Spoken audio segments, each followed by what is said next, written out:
agua es lo más principal.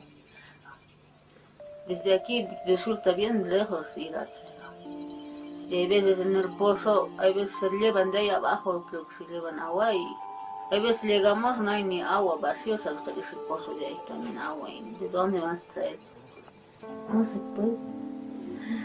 Agua siempre es para todo. El agua es vida, como dice.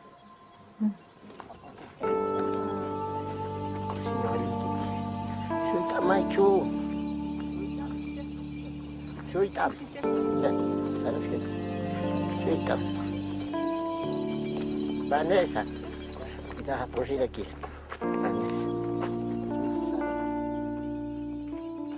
Incluso una muerte, no podíamos cómo salvar, ya no, porque dice que ya está contaminado y no se puede.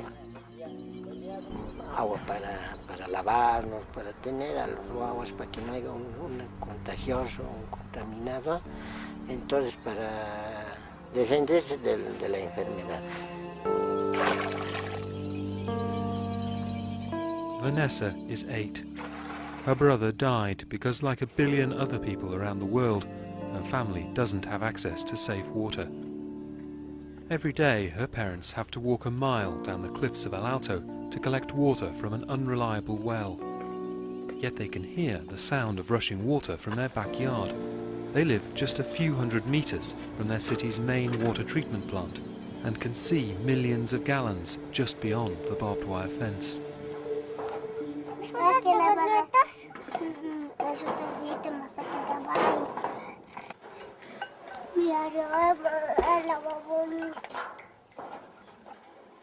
Todos los seres vivos necesitan del agua para vivir. Sin agua morirían las plantas, los animales y las personas. Papi, mira esta agua, ¿por qué vivimos tan cerca y no tenemos agua nosotros? Podemos estar aquí en su puertita, pero no es, cuando uno no tiene plata, no le da fácil, porque somos bolivianos y no tenemos ni esa posibilidad para tener agua. Entonces, todos los que tienen plata no más. For Vanessa's father, Lino, it's simple economics. The mains pipe runs just a few meters from the family's home, but the connection fee charged by the French-controlled water company is as much as he earns in a year. But for Vanessa, it's about more than just money. No tengo amigos, porque no tengo agua y no quieren jugar conmigo. Yo no tengo agua y nunca me baño.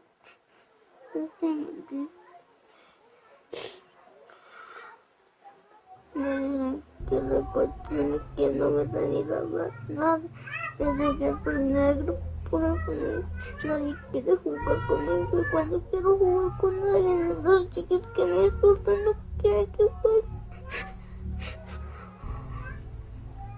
If kids go to school and they're dirty, then there's a huge social stigma attached to that. They're called dirty Indians and dirty peasants. So there's the social stigma, and there's the very real knock-on effects of drinking dirty water, getting diarrhea, not being able to wash your hands, having to decide with your one barrel of water what you're going to do with it. Are you going to wash clothes? You know, you might prioritise washing your body or washing your kids, but then what happens with the clothes?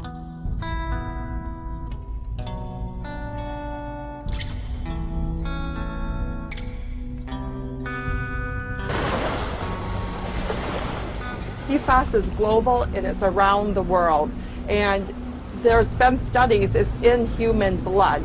So they're saying, why are you alarmed? Why are you alarming people about this?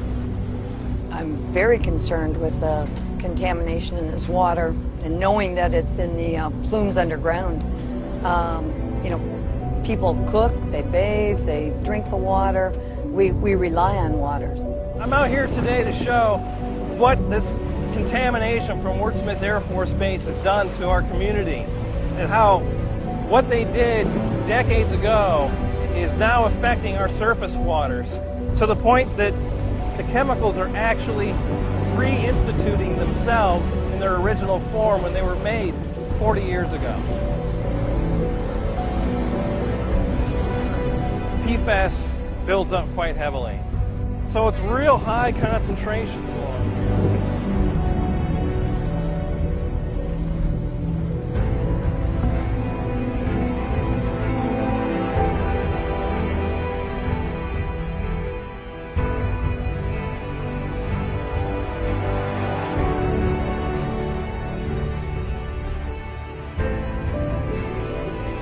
When it comes to data center operations, about 38% of the electricity need to run the operation is just to cool the electronics.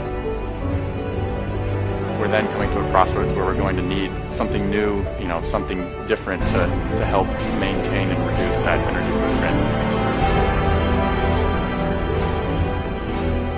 Immersion cooling actually submerges the IT equipment in a liquid so that the liquid is coming in contact with the electronic equipment. You go, whoa, wouldn't there be sparks would be flying? Well, the liquid that we're using is a non-conductive fluid, and therefore that can touch the IT equipment and cool it directly. So immersion is where you have fewer mechanical parts, fewer electronics, everything about it is simple. The real savings with immersion cooling is on the operational expenses. You can essentially get your cooling costs in half. It not only allows you to move to high-density applications that previously data centers had a hard time cooling, but it can do so in a cost-effective way. Instead of spreading out the electronics so that you can air cool it, you just pack them together because it's going to be cooler if it's fluid. You can take what was going to take 100% of the space and put it in 10% of the space, and being able to reduce the electricity usage for cooling by 95%. And this allows us, of course, to shrink down the entire data center size to only a fraction of what would be if you would run a data center with traditional air. It provides a lot of things the other technologies cannot. Number one, it's very, very simple. We can eliminate all the engineering resources that go into these complex networks of plumbing within the server and within the rack and even within the data center.